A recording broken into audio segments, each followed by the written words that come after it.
Welcome to A Cast with No Name. We're your hosts. I'm Jay. And I'm Matt. This is episode 44. What episode is this?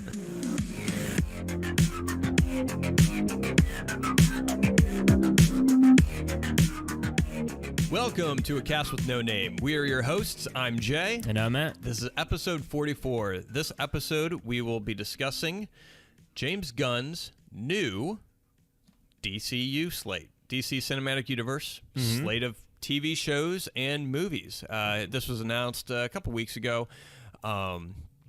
He went down the line, so we're going to touch on each of the topics and throw out our opinion, because that's what matters. That's what matters. But first, don't forget to visit our website, castwithnoname.com, where you can throw in recommendations, listen to all of our past episodes, write to our email, all that good stuff. So let's hop into it. Yeah. James Gunn. Yeah. James Gunn and Peter Safran. I'm not familiar with Peter Safran. Do you know anything about him? I do not know. All right. Well, it doesn't matter. Okay. But James Gunn, to those listeners out there that don't know who he is, I'm sure you do, but he did Guardians of the Galaxy. Okay. Slither. He wrote Super. He wrote Dawn of the Dead, the remake. Mm-hmm. So he has a very particular style and does a lot of unique horror, dark comedy. Right. Kind of just off the wall. Yep. Ish stuff. Yep. Or that's when he was an independent filmmaker. That's what he was typically known for. Correct. So him and Peter Safran were slated to be the new heads of DC Studios in the direction of where the media entertainment piece of Warner Brothers / Discovery is going. Okay. Because they've failed miserably with the DC Extended Universe as it currently is. Which is weird because, Wonder Woman was a success. Batman v Superman, not really critically acclaimed, but made pretty good money. Mm-hmm. Man of Steel. I mean, they've all been successes box office wise. They didn't lose money. It's just they're not as huge of a success as the Marvel Cinematic Universe was. They made money, but they're not loved. No. And it's a weird. I think it's a weird box to be in because I don't see very many movie franchises surviving. The only thing that really comes to mind is Transformers, to where I think you had some people that enjoyed the first one, but you had a lot of the diehard fans just not about it. But it made a lot of money, so they made another one. And it keeps making money to where, I mean, I'm sure there's people out there that really love the Transformers franchise, and that's their thing. But it's not part of the zeitgeist as far as the Transformers franchise kind of a thing. It's not like the Marvel universe or Star Wars or Star Trek or Harry Potter, those massive properties. It's just, this makes a shit ton of money for some reason. Yep. We keep making them. And I feel like the DC movies kind of did that a little bit, like Batman v Superman. They went to see him on the same screen, not because, and it made money because people just wanted to see that, not necessarily because the movie was that good. Kind of a thing. Absolutely. Yeah. Man of Steel made money because it was a new Superman movie, and it was the first kickoff of the Nolan-inspired DC darker universe of movies that was going to compete with Marvel. And then they had some hits, some misses, but it just wasn't consistent. Didn't feel like they had a clear vision as far as what they wanted to do, except everyone's gritty, everyone is depressed. Yes. And that's partly why it wasn't as successful as Marvel, because that definitely tailors towards more younger audience, families, all that stuff. Mm-hmm. Yeah, it's quirky, it's 4-quadrant style movies to where it checks all the boxes. It appeals to a lot of different demographics and stuff like that. So. Yeah. So they decided that they need to go another direction, and James Gunn and Peter Safran are going to head that. Yep. So kind of it's an interesting timing because they have 3 new movies that were greenlit a couple years back that are now complete. They're going to be released this year. You have Shazam, The Flash, The Blue Beetle. Is that what it is? I think so. Blue Beetle, and then, but I believe also Aquaman. Aquaman, the second one. Yeah, yep. That's right. I've never heard of The Blue Beetle. I have no idea what that super. Full disclosure, I'm not a giant comic book fan. Yeah. I just know the normal Superman, Batman, Spider-Man, the big stuff. I know nothing about the Blue Beetle. Right. I was more of a Marvel the comic books I did read, they were typically Spider-Man, X-Men. Right. Me too. It wasn't. I wasn't a huge DC person. There are a couple graphic novels that I do enjoy from DC, but yeah, I'm a huge Batman fan though. I love the animated series. That's what I watched when I was a kid. I'm probably the biggest. My favorite superhero is probably Batman, if I had to pick, because I like the villains more than any other universe of villains. But like Superman, no, not really. Aquaman, not all that much. Wonder Woman, no. Yeah. Yeah, and it's interesting that the testament to this IP, how successful it can be, where people will go see the movie just because it's Superman or Wonder Woman, and the movie doesn't even need to be that good. Yeah. And they'll go see it. That's why that's why they keep diving into this. It makes business sense. Yeah. They're going to keep trying to do it because they know people. They'll come to see the characters. Right. And that's the point that people like Quentin Tarantino made recently, to where he said movie stars are dead. Right. People are going to see the characters, and then people will be like, oh, Chris Evans is a movie star. And I'm like, no. No one is going to see the new Chris Evans movie just because he happens to be in a new movie. Right. You might have 5 girls that have the hots for him that do that, but no, it's not as massive as like, oh, new Arnold Schwarzenegger movie came out. Everyone goes sees it. Right. It's about the character, that the reason why people are watching these movies. The only movie star I can think of right now that you would go see a movie because they're in it is probably Tom Cruise. Yeah. Maybe Leonardo DiCaprio. That's it. Yeah. That's it. And some people were like, well, Robert Downey Jr. Like, yeah, he probably could fit there. But how many people went and saw Dr. Dolittle? Right. Exactly. Yeah. Or what's that movie he did with Robert Duvall where he played a lawyer? The Judge. The Judge. Yeah, how many people went and saw that? Yeah, great star power there. And nothing against Robert Downey Jr., but everyone gets all butthurt because Quentin Tarantino says, yeah, there's no movie stars anymore. What he meant by that, he was not incorrect. No, he's not. They're going to see these characters. They don't give a shit who's playing him. Same thing with James Bond. So James Bond, you will have people go see, oh, I'm going to go see the new James Bond movie. I'm going to go see the new Marvel movie. I'm going to go see the new Captain America movie. They're not saying Chris Evans movie. They're not saying Paul Rudd movie. They're saying the character's name or the franchise movie. That's why they're going to see it, not because of whatever star power may or may not be associated with it. Now, but that's not to say that certain actors have elevated that character. Great. But if they recasted Iron Man, I bet people would probably go see Iron Man 1 just to see how they would compare to Robert Downey Jr. Yep. But they're going to see it because of the character. Yep. Now, with your example for James Bond there, I remember when Daniel Craig was cast, everyone was up in arms about having a blonde Bond. Yeah. No one knew who Daniel Craig was. But they shot their load, and Casino Royale turned out to be a really awesome fucking movie. One of the best Bond movies that they have made. Right. And so then subsequent movies with Daniel Craig, people went to go see it because, one, it was Bond, and two, Daniel Craig was still playing Bond. Yeah. But where if they wanted that Casino Royale movie. Again, because Casino Royale was so good and Daniel Craig was good in it, that's why the other ones were a success. Exactly. So if Daniel Craig would have bombed and Casino Royale would have bombed, all they would have done is recast Bond. Yep. And they would come out with a new one. With a new one. And guess what? People would have gone to go see that too. And what are they doing with the DC universe? Same thing. Same fucking thing. Yes, that's the strategy here. And they want it to be a universe because everyone's trying to replicate the success of the MCU phases 1 through 3. Yeah. They want That's what they want. They want consistent revenue for the next 10, 15, 20 years. And they want to build up that audience and they want to build up that brand, and that's what they're have been trying to do as well. Right. Will they be successful? Yeah. I don't know. Experiencing Phase 4 and seeing the films that have come out lately in the MCU, they're struggling mightily to have these characters be compelling, the stories sync up, and they're not being successful at it. It's very, very they're terrible movies at this point. So I mean, I'm starting to think that they hit lightning in a bottle because like you said, Iron Man was kind of a B-C character, but Robbie Downey Jr. elevated it, and Thor, Captain America, they hit it out the park with casting, had some good directors to start off with, and a compelling storyline and villain to tie everything together. So, I mean, I think they hit a home run there. Yeah, they definitely had a strong foundation and a strong start, and that I think is what was able to continue the success of these movies. And I don't think it's lightning in a bottle. I think it's just people looked back on 10 years of watching movies. It was a long story. It was very well done. I think that could happen again with another franchise, whether it be DC. I think they could do that again with Harry Potter. They could do it with Star Trek. I mean, there's a lot of properties out there that they could have longer form storytelling like that and be successful.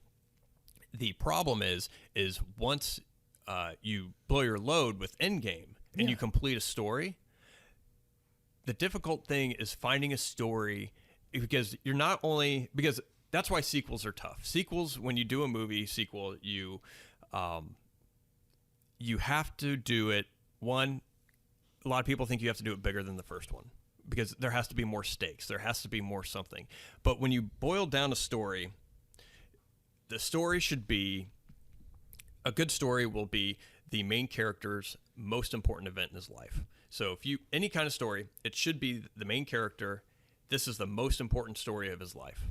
You do a sequel, guess what? That sequel now has to be the most important story of his life. And so on, and so on. That's how you create the arc. That's how you kind of keep that character compelling. Now, look, expanding that as a whole with the Marvel Universe, the Endgame saga was the most important story of all those characters' lives. For a second phase, or whatever, fourth phase through phase 6 or whatever they're doing, for another saga like that, it needs to be bigger than Infinity War. And they did such a good job with that to where what is more dire as far as wiping out half of existence? Wiping out existence itself? I mean, I guess that's so. Whatever they're going to, it has to top that because anything less than that is just going to be, I guess it's not that serious. It's not as bad as what it was 5 years ago, right, guys? When everyone was snapped out of existence. Yeah, we overcame that. I mean, this is a smaller. This thing. is nothing. So that, I think, one, you don't have the stakes. Two, it doesn't feel like they're moving towards a story at all. It just feels like a bunch of, we got to introduce all these characters so that way they can mean something later instead of introducing them organically and threading them in there during an overarching story or saga. But we'll see. Yeah, I agree. They're just introducing characters because they know that they're going to play a role down the line, and they haven't figured that out yet either. You can tell. Yep. I just watched Black Panther Wakanda Forever. Yes. Oh, my God. Great. Way too long. Okay. Oh, my God. 2 hours and 45 minutes. Jesus. It was so slow. So slow. I didn't understand the story. I didn't get the stakes. I didn't understand why Namor. I didn't understand his motivation. It made zero sense. None. And Chadwick Boseman was over like the mood of the whole movie was just dour. It just dragged the initial 10-minute tribute was awesome, but then it just kept going with like everyone's sad and dour the whole movie. It just wasn't fun. It wasn't a pleasant viewing experience. Did at the end, at least, did they have like a when they show that who's the new Black Panther? His sister. Yeah. Okay. So was she Black Panther throughout the whole movie, or was it kind of like everything's dour and then here's a ray of hope at the end kind of a thing at least, or was it still just dour? It was still dour. Oh. It was still dour. Because I could see the dour thing working if like everyone's depressed and then like the last 10 minutes or the last 20 minutes, then you have this ray of hope of a new Black Panther kind of a thing. But I haven't seen it yet. I haven't even seen the first one. And it didn't make sense that a new Black Panther would be the ray of hope because they introduced these new suits that they created for the Warriors that were like Black Panther suits. So I'm like, why do you need a Black Panther if you have this new technology with this new? So you don't need a Black Panther. These Warriors are. Unless it's kind of like capable. a Batman-esque just symbol to rally behind or something. You might be sure. I don't know. Sure. I'm assuming. I'm making a lot of assumptions. I know. It was awful. So, but anyway, and that's an example of where these movies are going in the Marvel piece of it. I mean, so DC has an opportunity to kind of wedge themselves in here to differentiate their product from Marvel's. Differentiate and set up something to where, since Marvel's falling behind, DC can now take their time. Hopefully they don't have to feel like they have to play catch up.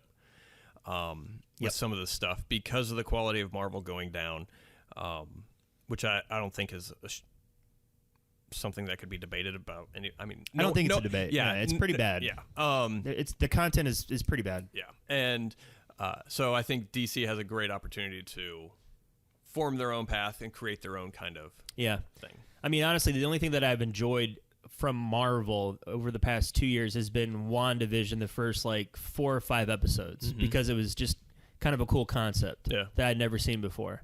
Other than that, it's been just terrible. Terrible storytelling. But with that being said, so can they do it? Can DC step in here and create a slate of extended universe movies that are just going to break barriers and rekindle that opportunity of comic book storytelling that we're all going to fall in love with?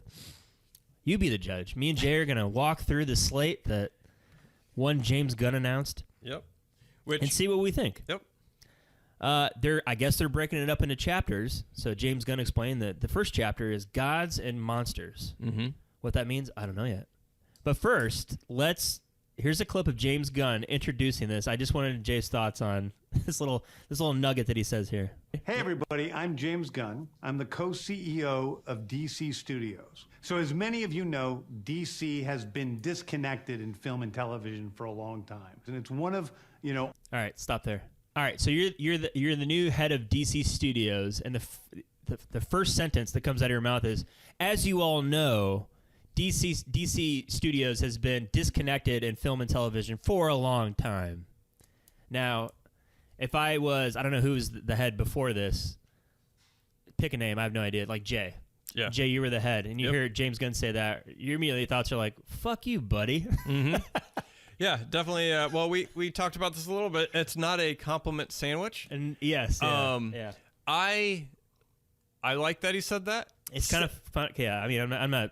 He's true. It's true. Yeah, because I mean, his job is to get people excited, and I think one of those things to where you could do the polite, hey, we've given it a shot, but we're really going to kind of narrow down. We're going to take our successes from the past 10 years and apply them into a new. He could do the political BS thing, but everyone knows they suck.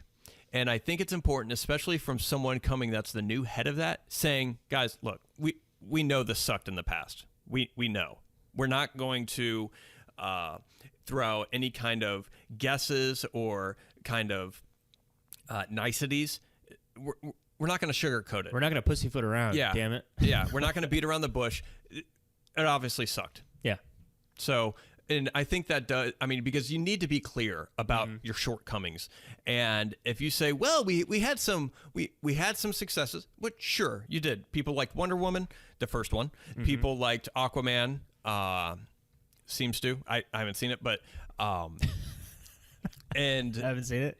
Some people liked Man of Steel, and stuff like that. But it's been, you're not going to pussyfoot around. Just say what the actual reality is and move on. And I feel like that's a good way to get everybody on your side. Yeah, are you going to piss off 1 or 2 people? Sure. But that's their problem, not... I mean, obviously they didn't do well because they're not there anymore. Yep. So why do you have to placate to somebody else's feelings that has no effect whatsoever on anything else? Granted, yeah, maybe it'll hold a grudge, but no one knows who the fuck... Who is... Jeff Johns was in charge of it beforehand. I think so, yeah. And then I think Kevin Smith was like the PR... He's been doing great. Spokesperson. Yeah, who gives a fuck? Like, obviously you guys sucked. It didn't work. It wasn't your strength. Go back to comic books, do whatever. I agree with you. Yeah, you're only going to offend a slight minority of people. Yeah. So, yeah, I agree. Here we go. Jobs, mine and Peter's, is to come in and make sure the DCU is connected in film, television, gaming, and animation. That the characters are consistent, played by the same actors, and it works within one story. All right. Now, if I'm James and I'm like, wow, okay, so I have to connect movies, TV, animation, video games with the same actors. Now, how are they going to do that? That seems like a tall task. With very large contracts.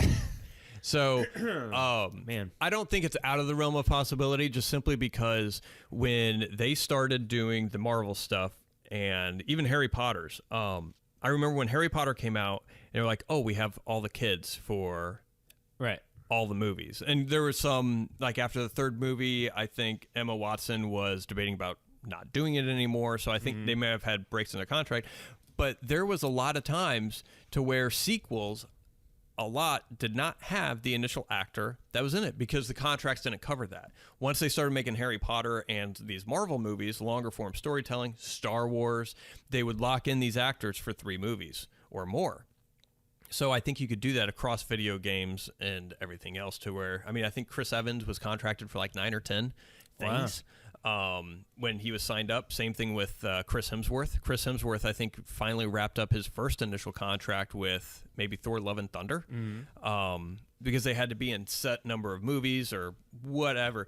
So they have those longer form contracts. I do think, though, for a consistent story, and I think that this is probably the way they'd go about it, it's going to be a little tough to get everyone to interact with all that media and then to be able to stay on top of things. So what I think they'll probably end up doing is the connection for it will probably be fairly loose in some areas because you're not going to get everyone who watched the movie to play the video game and watch the animated series. Yep. Now, what will happen is maybe someone will show up in a movie or a TV show that was maybe in a video game or animated series. They have a little small throwaway line to where if you played those properties or watched those properties, then that's just a little Easter egg for you. Yeah. But it's not going to be detrimental to the fact that if you're just coming in cold, you want to understand. Gotcha. Kind of a thing. I agree with you. And they kind of did that with Marvel.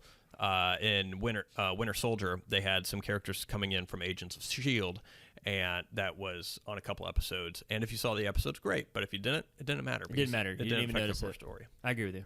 Yeah. The only thing around that would be just... I'm sure the incentives will be great for actors that need to sign up for doing 4 different pieces of content creation. I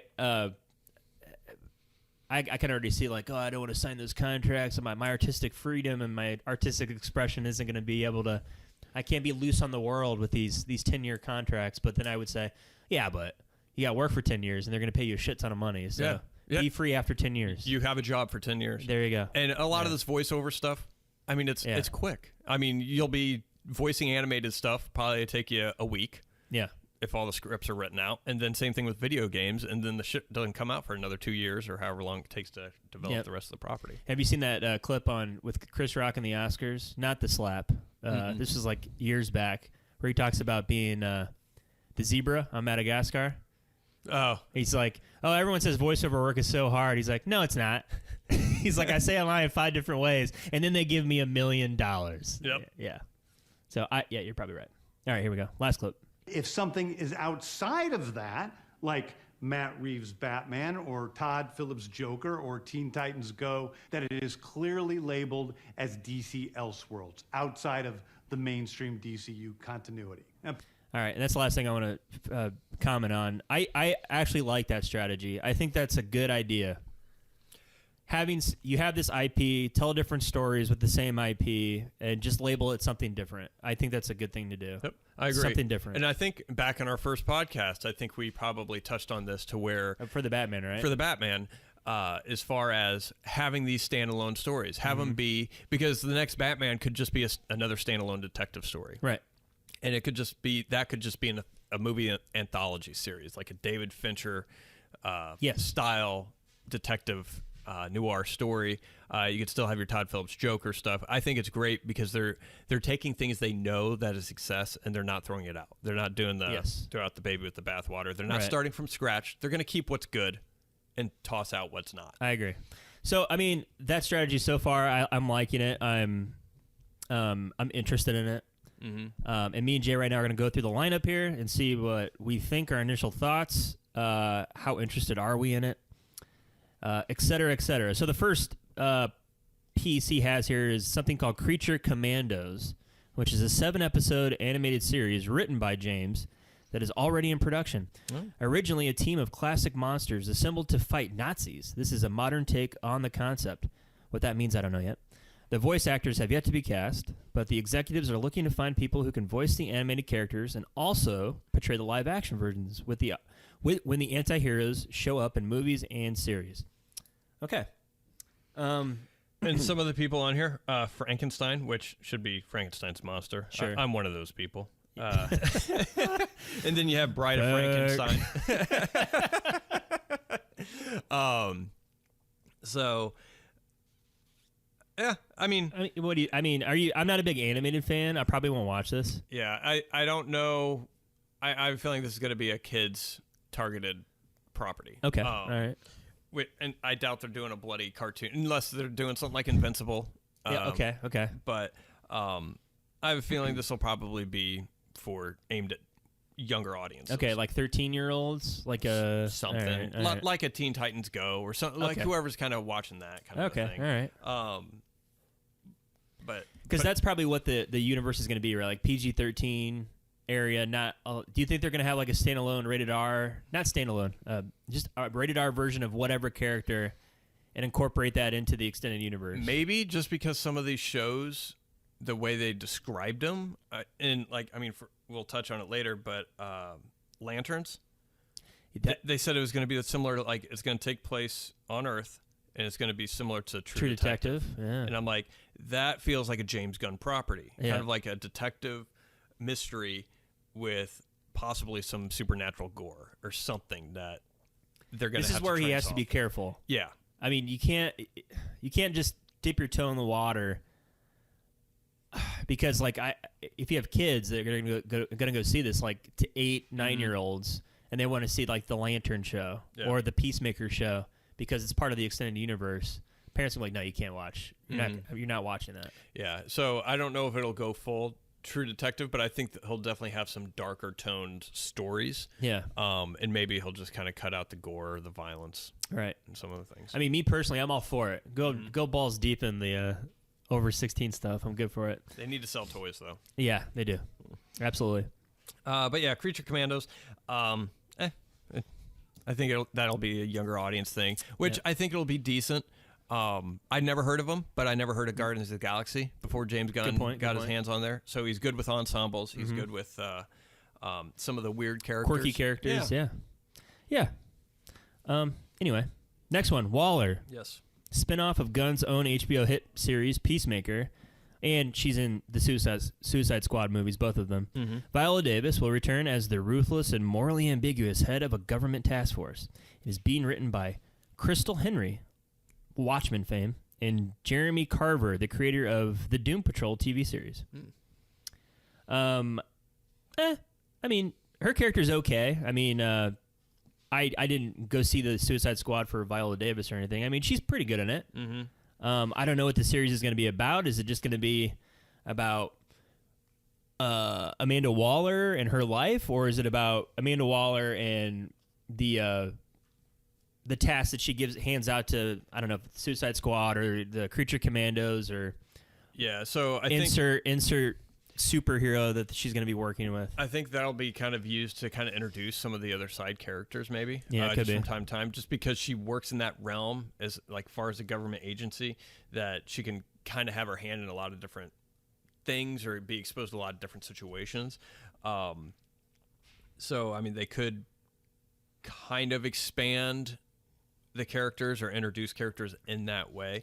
I think it'll be fine. I feel like this is I'm getting Judi Dench vibes from when they carried her over from M for James Bond into the Daniel Craig era, to where I feel like they realize, okay, she works and we can she hasn't been associated with that universe enough to where if we keep her it's gonna break the bank kind of a thing. She it's reminded me of the character that Julia Louis-Dreyfus plays in the MCU universe now, where she's like the head of a CIA spec op group. She has her hands behind the scenes in nefarious plots throughout. So I don't know if they're trying to differentiate Viola Davis's Waller from the Julie Louis-Dreyfus analogy in the same other universe. Which they're going to have have, because they have so many similar characters between the two universes that I mean, I'm sure Waller probably existed beforehand, but like even in like you have Rick Flag and Nick Fury, pretty much the same guy, and but I mean, Viola Davis is a great actor, so I mean, I'm sure it'll be pretty good. I wasn't the biggest fan of the new Watchmen series because I love the movie so much, and I'd never seen the Doom Patrol, so I don't know. I don't know what the writers are like. But Right. we'll see. Yeah. But James Gunn's not writing it, so I'm sure he'll direct a couple episodes here or there. Next one, the big one, Superman Legacy, the new Superman movie that's coming out. The movie featuring the Man of Steel that Gunn is writing and may direct, although no commitments on that end have been made, while the two previous titles are meant to be aperitifs, in Safran's words. I don't even know what the fuck that word means. That's why he's the head. I don't even know what He knows what words mean. I don't even know what you said. It's still.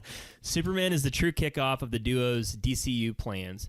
It's not an origin story, Safran said. It focuses on Superman balancing his Kryptonian heritage with his human upbringing. It is the embodiment of truth, justice, and the American way. He is kindness in a world that thinks that kindness is old-fashioned. A release date of July 11th, 2025 has been penciled in. Now, Jay, are you excited for this? A little bit. I am too. So this is, they've stated that this is inspired by the graphic novel All-Star Superman.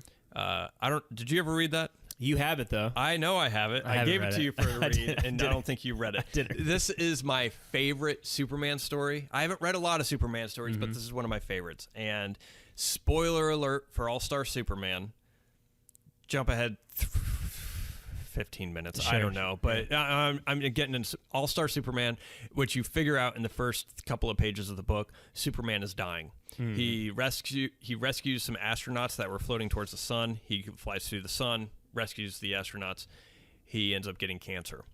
And so he's dying. He knows he's dying. And the whole story is him just wrapping up his loose ends, trying to set everything in his life on an even keel path, making sure everyone's taken care of before he passes. Great story, and it kind of falls in like Superman Legacy. Like, is he solidifying his legacy? Is he dying? Kind of a thing. And if this kicks it off to where that would be an interesting DC universe, would be to have a world without Superman. But people knew that he existed, kind of a thing. Gotcha. Yeah. So they did an animated movie of this story of All-Star Superman. I never watched it just because I like the graphic novel so much. But I heard the animated movie was pretty good. But this was if they made a Superman, I was wanting a live action version of All-Star Superman because it's one of those stories. There's some tiny elements in there that you're just like, wait, where did this come from? If you're not a diehard Superman fan, but it explains it enough in the story to keep the viewer. And great story. I'm looking forward to it. I think if James Gunn directed it, I think he has a lighthearted enough tone to where he could do a good job, but it does need to be, it is a very hopeful story. All-Star Superman is. Right. Even though it's dealing with like the death of Superman, the way it's handled just offers a lot of hope for humanity, for people in general, and I think they need that movie for Superman, considering Henry Cavill, I think, could have been a great Superman. It's just Zack Snyder hates people. He is not a fan of humans or humanity, I feel like. And and I say that tongue in cheek, but his media comes up. He doesn't paint humans in the best of light in his properties. And maybe it's probably just because he's attracted to those kinds of stories. But I think Superman is a very hopeful character. And people, I think, have been trying to crack his character, like, oh, he can't be interesting because... I was like, no. I was like, people who say he can't be interesting in the modern world, I was like, needs to read All-Star Superman. Right. It's a very wholesome story, and I'm looking forward to this. I'm excited. The only downside is if they do kill him off in this movie and they leave you wanting more, then you won't be getting more. Like, I want it to be successful. I want that story, but at the same time, if it's great, I want those kinds of stories to carry on, kind of a thing. Yeah, and the way they described it, he has kindness in a world that thinks that kindness is old-fashioned. That's something that we're lacking now. We don't have a lot of that. So it differentiates itself on its face with that description right there. So I agree with you. I think if it's a perfect movie, a perfect property to kick off the universe, and if they hit it out of the park, I mean, good on them. Yeah, and I think that's something they could even do a franchise of Superman movies to where it's just standalone stories that just kind of help inspire people, make people feel good about what we've done or where we're going, stuff like that, and like show the possibility. God, it's so I know it could be so good. It could be so good. Yeah, and well, I agree with you. I'm looking for that one too. So that's check mark. Looking forward to it. Next one, Lanterns. Yes. Greg Berlanti's long-in-the-works Green Lanterns TV series has been scrapped, and Gunn and Safran have parted ways with the longtime DC series steward. In its place will be a new take on the space cops with power rings. I didn't know that Lanterns were space cops, but there you go. Yeah. Our vision for this is very much in the vein of True Detective, Safran described. It's terrestrial-based. It will feature prominent Lantern heroes Hal Jordan and Jon Stewart. Not the comedian. Correct. The Lantern. Yes. Yeah. And is one of the most important shows that they have in development. This plays a really big role in leading into the main story we are telling across film and TV. Okay. And that's it. Mm-hmm. A detective story with Green Lanterns. You sold me. And I think it'd be great, even though Superman's kicking this off, I don't know when this is expected to be released, but I could see the show kind of unleashing the big bad that's going to be spanning. They probably uncover that's probably a mystery what they mean. That's part of the overall theme right. and scene. And it's those two that discover it, and then after that point, it's those two trying to work He's with starting others. to sell me, Jay. Yeah. Starting to sell me a little bit here. Having Hal Jordan and Jon Stewart together, I think. Yeah. I'm not a huge Green Lantern person. From my understanding, and I could be wrong, and if I'm wrong, berate me in the comics for being a noob. But Hal Jordan was the first Green Lantern. Mm-hmm. After he retired or whatever, he handed off to, I think, Jon Stewart, or maybe Jon Stewart was the Green Lantern that was rebooted or something. But with them together, I'm not sure if they existed together before in the comics. I'm sure there's some crossover at some point. But I'm getting, True Detective, but I'm buddy cop vibes. Like the nice guys? I think it could be a little of that. Maybe not as goofy because Lethal Weapon? If it's True Detective, I feel like it's going to be a little bit more serious. Yeah. But I could see them being friends or like just have that buddy relationship kind of a thing. A mutual respect for one another. Yeah. I mean, because even Woody Harrelson and Matthew McConaughey in True Detective, it's not a buddy cop movie, but they respected each other. Yeah. And by the way, that season 1 is some of the best TV ever fantastic. Made. It's so good, man.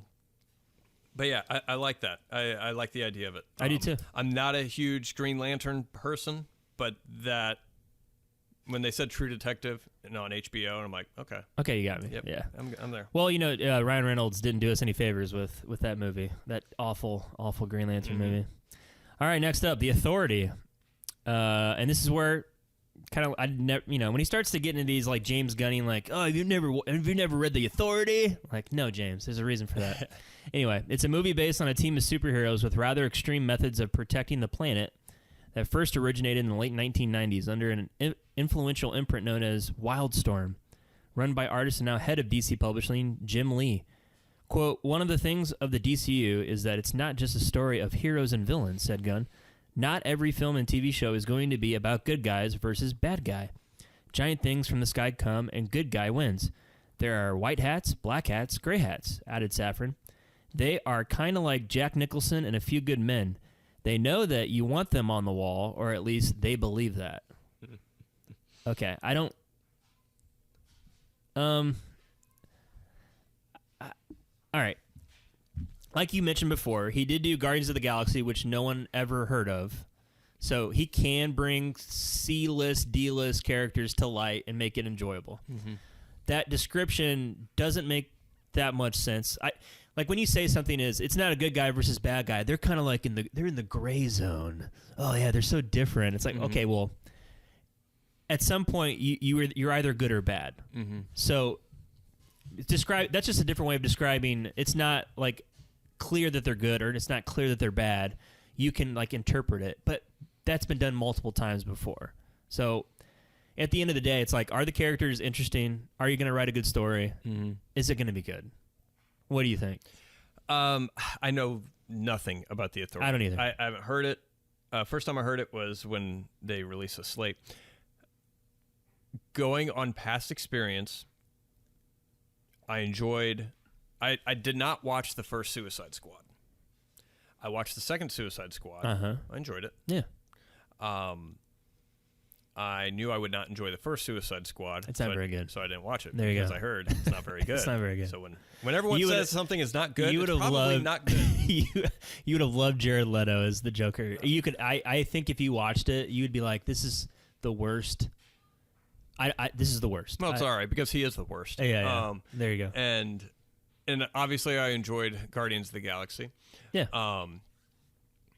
So with his ability, like you said, of taking D-list characters and making them enjoyable, I think that works. And white hat, black hat, gray hat, I don't think it's going to be as murky as I think it's just going to be as simple as Yondu was a gray hat. There you go. To where, he did some bad things, but he's pretty much a good guy. He's a soft, heart. Yeah. And even the Guardians of the Galaxy, they're mercenaries. So being a mercenary just means you're a gray hat. Obviously, they're good because they're going to do, why are they doing good things? Is it for their own benefit or is it for the benefit of humanity? Yeah. True good is benefit of humanity or for just because, moral standing. Yep. Doing something that happens to align with your values or your benefit and it happens to be good, then it's self-serving good. And so you have different, obviously they're going to be good. I don't know. They can't be too gray because people need to be able to root for them to want to be better. So I don't think it's going to be as up in the air as what it maybe describes, but I think it's just showing that, these people aren't going to be the Justice League or Superman. It's going to be similar maybe to Guardians of the Galaxy. I mean, this is a passion project that's said for James Gunn. I think he has a very clear, this will be the movie I think he directs. Okay. If he's not directing Superman, it's this one I guarantee he's probably going to write and direct, because if this is a passion project of his, he's not going to want to hand that off to somebody else. He probably has a very clear vision as how he wants to go about things. Because it does remind me of the Suicide Squad, or Marvel's coming out with Thunderbolts, which is their version of Suicide Squad. So a group of superheroes that works outside of normal channels. Yeah. That does things for good or bad, depending on how you want to interpret it. Yep. Anyway. And it'll be what it is. If it's, like I said, if it's something that he's been passionate about for a long time, then I'd be willing to bet he has a very clear way of how he wants to go about this. And I think it'll be a success because if he's thought about it for that long, he's probably already worked out all the inconsistencies or things that may have not worked, and especially with his experience on Suicide Squad and Guardians. Right. Well, and if it builds off of the stuff in Superman Legacy or Lanterns, then there you go. I'm sure it'll be good. All right. Next, Paradise Lost. The duo described this HBO Max series as a Game of Thrones style drama set on the all-female island that is Wonder Woman's birthplace. Themyscira? Yeah, filled with political intrigue and scheming between power players. It takes place before the events of the Wonder Woman films. So just so I can sound sexist again. Yes, please.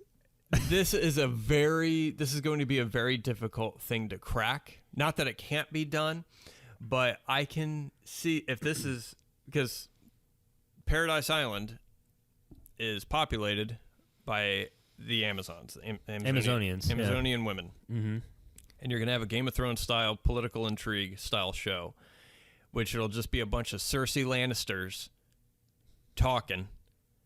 And I was like, it's going to be tough, I think, just because it could just feel like a room with a bunch of bitches bitching about shit. And it sounds so bad.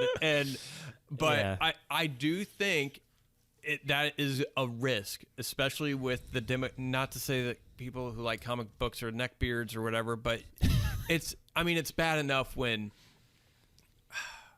it's going to have to be very good, I feel like. Yeah, it will be. Or because my concern for this show is that it could easily become a magnet for misogynists to say, girls, Game of Thrones show's dumb and everything else, and then the studio says, oh well, we're getting bombarded with trolls and everything else, and to where if it's bad, it's going to turn into this is my prediction. If it is not good, it's going to turn into, it's an all-woman female show, and they're just saying it's bad because that's why it's bad. And they're like, no, it's just not very good, but that's how people, I think, will interpret it. To where if it's Right. not good, people will use the scapegoat as saying, well, you're just saying it's not good because it's a bunch of women with political intrigue and they're all powerful and blah, blah, blah, and you just can't handle that. Instead of it just being a mediocre show. So you're thinking it's going to be a fan baiting situation like House of the Dragon.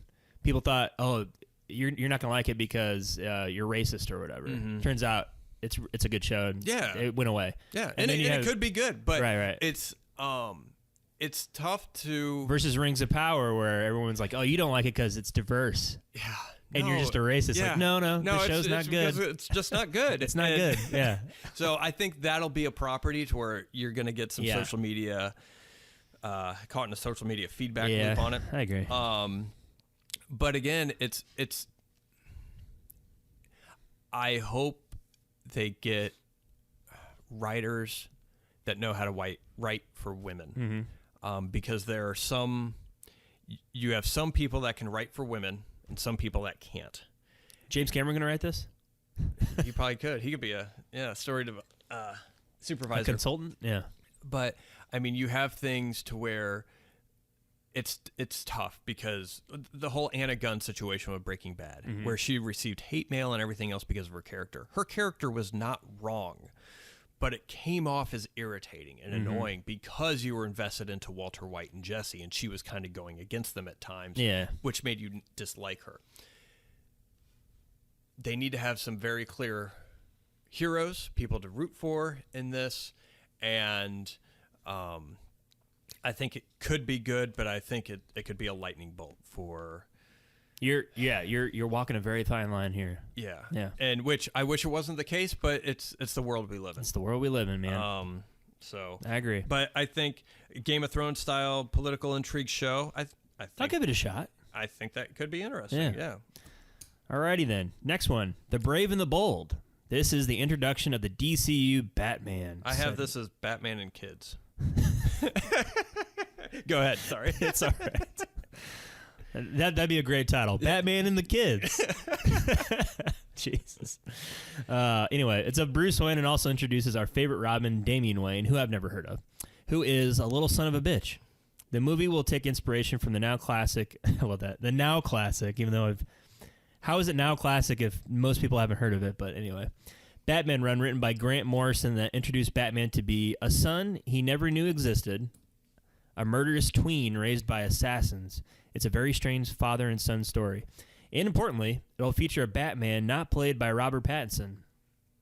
All right. So it's a separate Batman story within the DCU that is separated from the Robert Pattinson stuff. And Grant Morrison, who wrote the story, wrote All-Star Superman. I didn't know that. Wow, okay. So I don't know anything about this. Okay. I don't know about the storyline. I don't know about it. I've heard of Damian Wayne. It's a little on the nose there. Damien, the 666 Omen kid. Come on, guys. We need a bad kid. Let's name him Damien. It's Batman's son Lucifer Wayne. Yeah. It'll be. I don't know. I think it'd be interesting. It depends. I haven't read the story that is based off of. Off the top of my head, I think it could be some interesting dynamic as far as Bruce trying to struggle with fatherhood, being a father. I feel like we haven't gotten much of that, especially with any kind of incarnations of Robin that we've had with Joseph Gordon-Levitt or Chris O'Donnell. And I mean, you had a couple scenes in Batman Forever that was like, you deliberately disobeyed me and blah, blah, blah. Like you have the father chastising kind of thing, but I don't think you really explored that possibility of him being a father. And I think that that could be good. I don't know if Damien dies or if he lives or what, but I feel like exploring that could be similar to losing his parents. He's already had that kind of loss, but it'd be more of a loss of a child. Yeah. Just a way to shit on his character more. So I don't know. I haven't read it. I don't know anything about it, but it's Batman. I'll watch it. I'll watch it too. It's because it's Batman. It's Batman, baby. Don't know who's playing him. Doesn't matter. It's Batman. It's a different Batman story too. So I'm anything that's different, and where like the villain isn't the main antagonist. It seems like his son is the main antagonist that he's going to grapple with. So that's interesting to me. And maybe it's a nice dichotomy from Superman Legacy that they're going to kick off. So, yeah, I mean, I'm looking forward to it. That'd be kind of different, cool. I'm glad they're calling it The Brave and the Bold and not Batman and the Kids. Batman and Kids. All right. 3:30 is after school. Yeah. All right, the Batman sequel. It's just a sequel to Robert Pattinson's Batman. It's standalone. I think he said 2025 is going to be a very big year for DC. Superman and Batman within the same year. There you go. I like it. Nice. Booster Gold. Yes. An HBO Max series based on a unique, lesser-known hero created in 1986. Safran said the series is about a loser from the future who uses basic future technology to come back to today and pretend to be a superhero. Gum described it as imposter syndrome as superhero. I mean, okay. I like it. Sure. I think it's a great way to. I think it's something that you could explore. It feels like an underdog story. Okay. Yeah. And I'm looking forward to it. I think that's a good story we haven't had yet. To where, imagine this person just being awesome. Everyone views him as being awesome, but internally he's struggling with the fact that he knows he sucks. Right. And how would that play as far as being a hero? Even if you have this technology, like the kind of character you could explore with that, I think would be fantastic. You could bring in a lot. I mean, imposter syndrome is usually talked about as far as like in the corporate world or in the working world, to where someone gets promoted and they're like, oh, I don't know if I can do this, but then they have to show that they have to act like they know what they're doing. But a lot of people internally are kind of thinking, fake it till you make it, baby. Yeah, fake it till you make it, or I hope no one finds me out, and kind of thing. To where I think a lot of people would be able to relate to that, and I think this has a lot of potential for. And maybe I'm projecting, but I think it has a lot of potential for a mass audience to fall in love with this character, just because something vulnerable like that for a character is easy to relate to for, I feel like, a lot of people. Right. Because I feel like everyone's experienced that at least once in their life, kind of a thing. Right. No, that's true. I think they introduced this technology in the new Flash movie. It seems like it's like time travel technology. Okay. Yeah. But anyway, it doesn't say anything of who's playing it and who's running the show or anything. So anyway, it could be a nice possibility too, because they could reference future heroes. Like he could just make an offhand comment, and people are like, "What the fuck is that?" And then years later, then it plays out kind of a thing, to where they can kind of, if they plan out what they're doing, I think they could make that show very interesting on rewatches, to where, oh, they had this planned out from the beginning, kind of a thing. Make it fun. Throwing out Easter eggs or something like that Marvel used to do back in the earlier movies. Oh, back when they were good? Yeah, back when they were good. Yeah, I agree. All right, the next big movie, Supergirl, Woman of Tomorrow. Taking cues from the recent Tom King-written miniseries. There's a recent... Anyway, this movie promises a different take than what most think of when Superman's cousin comes to mind. Quote, we will see the difference between Superman, who was sent to Earth and raised by loving parents from the time he was an infant, versus Supergirl, raised on a rock, a chip off of Krypton, and who watched everyone around her die and be killed in terrible ways for the first 14 years of her life and then come back to Earth. She's much more hardcore and not the Supergirl we're used to, end quote. I like it simply because it means Superman will be a hopeful story. The movie. Okay. So if they're purposely, because her being more jaded, that feels like a Henry Cavill characteristic Superman. To where because Henry Cavill's Superman wasn't written as a hopeful thing. So that makes me excited for Superman Legacy more, to maybe like, yes, this is going to be hopeful. This is where she'll be jaded, kind of a thing. And that's where we'll explore it. We're not going to explore that with Superman. We're going to explore it with her. And it makes sense for her character. And I like it for that, just for the simple fact that it means I'm taking that Superman will be hopeful from that statement. Yeah. I think this movie will be elevated if they cast the right person. If there's like someone who's just awesome. Like kind of like a Robert Downey Jr. for Iron Man. Yeah. Something like... Not that Supergirl's gonna be quirky or something, just someone that has range and that can act. Yeah, because I imagine they'll probably want someone in their early 20s in case they need multiple sequels or whatever. So, and I don't even know who they would go. I don't know. Maybe Anya Taylor-Joy. Oh, eyeballs stays so far apart from Salamander McGee. 12. I'm an asshole. Her eyes are 12 inches away from each other. Chameleon. It's crazy. Yeah. But Yeah, I mean, it sounds interesting. I mean, yeah, we'll see. All right, last but not least, Swamp Thing, a horror film that promises to close out the first part of the first chapter. All right, not much there. Superhero horror film, okay. I'm aware of Swamp Thing. I think there was something on USA. There was. Okay. The CW or something where they made a series of it. Yeah, and this was like back in the 90s. No, I'm thinking of like recently. Oh, I'm thinking of something that... They made something, I don't know if it was CW. The Thing? Or... It was Swamp Thing. It was a horror miniseries or maybe a show, and they canceled it right away. Yeah, so, they did something that was like 2019 or something like that. But there was one, I want to say, and I don't know. There was a Swamp Thing movie directed by Wes Craven. I haven't seen it in a long time.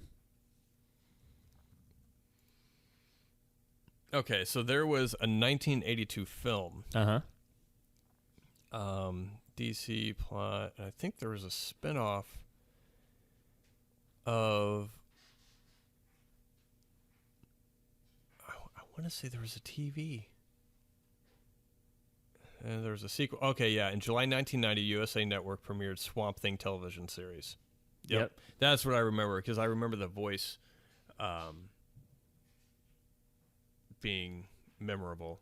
But it just had like this gurgled gotcha. The trailer or something? But yeah, so that was the only time I've seen Swamp Thing was the USA show. So it's fine. Sure. But I watched Don't know enough. Like I saw it. There's a guy made it out of swamp. Yeah. And he's talking to somebody, and then he goes back in the swamp at the end of the episode. I'm like, all right. I don't know anything about him. Yep. Me either. So I mean, I'll be excited for it if everything preceding it is really good. Mm-hmm. I mean, it doesn't matter. Like anything that comes after, like Superman Legacy and The Brave and the Bold and Supergirl, if all those are good, then I'll be looking forward. I don't care. Yeah. If it services the story, then I'll go see it. yeah, this will be something that I will let air first. Yeah, okay. And then if someone was, you got to see Swamp Thing, then I'll probably check it Sure. out. Sure. But it's not going to be something it premieres Now, tonight. if Swamp Thing is written and directed by Sam Raimi, I'm there in spades. That'd be pretty good. That would be awesome for sure, but I doubt it. Yeah. Anyway, but that's the slate. Yep. Let us know your thoughts. I mean, so far it seems interesting. It seems like they're separating themselves out, trying to fit in that wedge that that Marvel has left so far. Because I mean, post Endgame, it's been pretty abysmal. But yeah, I'm looking forward to it. We'll see. So yeah, cool. Join us next time as we start to prepare. Actually, we will be preparing Yes, we will next be. episode, but for John Wick Chapter 4. Oh yes. So that means we're going to start off. We're going to go through each movie. Yep. Leading up to John Wick Chapter 4. We're going to start with John Wick. Yes. Do not kill puppies. Don't do it. Nope. Just don't do it. They're so cute. So that'll be next time. Again, as always, what's your favorite properties coming out from James Gunn? Do you have preference? Do you think we sounded like an idiot talking about one particular property? Let us know. Yes. But until next time, Matt. Until next time, Jay.